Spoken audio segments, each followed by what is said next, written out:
Unawain ang puso at isip. Ramdamin ang bawat emosyon. Huwag ibaon sa limot o ikubli dahil sa pamamagitan ng pagkilala sa mga ito, maganda man o hindi, ang pag-unawa sa sariling emosyon ay makakatulong sa pagbuo ng pagmamahal sa sarili. Maaaring siyasatin ang mga nararamdaman sa pamamagitan ng pagsusulat. Isulat ang tumatakbo sa isip, ikaw lamang ang makakaalam niyan at walang makakapanghusga. Makakatulong rin ang pagsusulat sa mga magagandang pangyayari sa araw-araw. Hindi kailangang grande.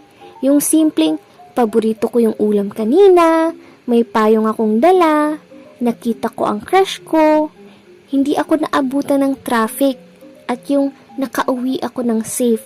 Bigyang pagpapahalaga ang bawat detalye ng buhay.